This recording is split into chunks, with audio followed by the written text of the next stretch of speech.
दोनों माने या ना माने, लेकिन इन दोनों के बीच में ना एक कनेक्शन है। हम बात कर रहे हैं रणविजय और वैजू की। अब देखिए, शादी चाहे इन दोनों की धक्के में हो गई हो, लेकिन जब लोगों ने उंगली उठाई वैजू पर तो आ गए ना रणविजय साथ निभाने और कह दिया सबसे कि भैया चाहे जो मर्जी कह लो, लेकिन वैजंती जो है वो चोरी नहीं कर सकती। वैसे सारे जेवर लेके भाग गई है। उस पे इतना भरोसा किया आपने और उसने हमारे साथ ये सब कुछ किया। तुम चुप है, जो मन में आए बातें नहीं हो। वही जो ऐसा कर ही नहीं सकती। अगर ऐसे तो बुलाओ उसे मुंह से सुन दे, सच क्या है झूठ क्या है, हो जाएगा दूध का दूध पानी का पानी। एक सेकंड, मुझे लग रहा है आप लोग ओवर रिएक्ट कर। अब भी आप यही कहेंगे कि चोरी उस वैजू ने नहीं की? अरे उसने अपनी पूरी जिंदगी में इतने गहने नहीं देखे, आज देखे तो लेकर फुर्र हो गई।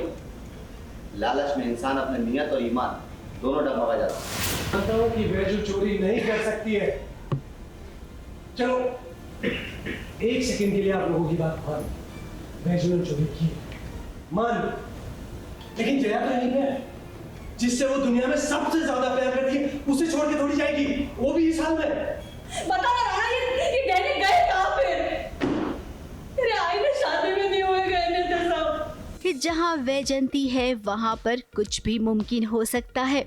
सुलेखा ने हंगामा मचा दिया था कि उसके गहने चोरी हो गए हैं और इल्जाम किसी और पर नहीं बल्कि वैजंती पर लगा था। अब वैजंती भी कमाल करती है, घर में अकेली थी इसीलिए उसने गहने कद्दू में छुपा दिए।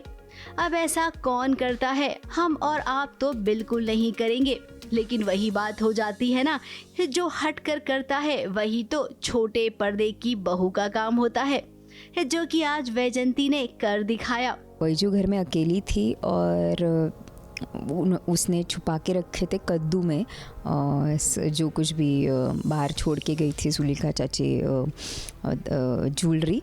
तो उनका डाउट जाना वैलिड है क्योंकि वो अकेले घर में थी, पर वैजू ऐसी है नहीं, सभी जानते। तो देखते हैं अभी आगे क्या होता है।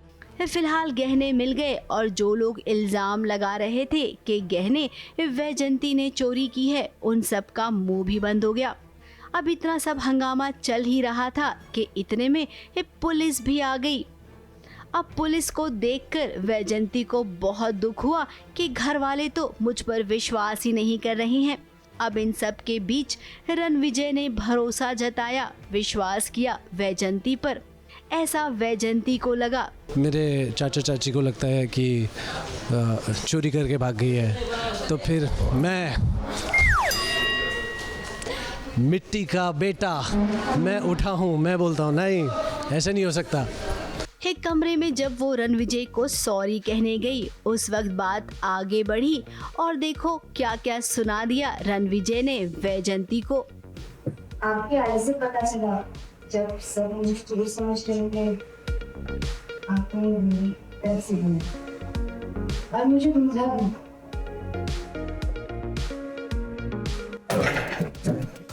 कोई ऐसा अलग सा कॉन्फिडेंस नहीं है तुम में मुझे। मैंने जो कुछ भी किया तुम्हारे लिए नहीं किया है, अपने लिए किया, जया के लिए किया, क्योंकि मैं नहीं चाहता था कि इस घर में पुलिस आए और फालतू की तहकीकात करे। अब वैजंती एक कमजोर बिल्कुल नहीं है, लेकिन इन दिनों जो हुआ है उसके साथ, उन हादसों से वो थोड़ी कमजोर हो गई है। लेकिन जाते जाते रणविजय को देखिए कितना सॉलिड वाला डायलॉग मार कर गई है। और आप ये मत सोचिए कि आपके वजह से नहीं, आप सिर्फ चलने के लिए आपके पास आपका परिवार है, नहीं सब खो गया। अब रणविजय ये बात तो पक्की है कि वैजंती कभी किसी से नहीं कहेगी कि आपकी और उसकी शादी हुई है। ये देख लेना, आप खुद ही इस बात का ढिंढोरा पीटोगे और वो वक्त दूर नहीं है। ABP news report.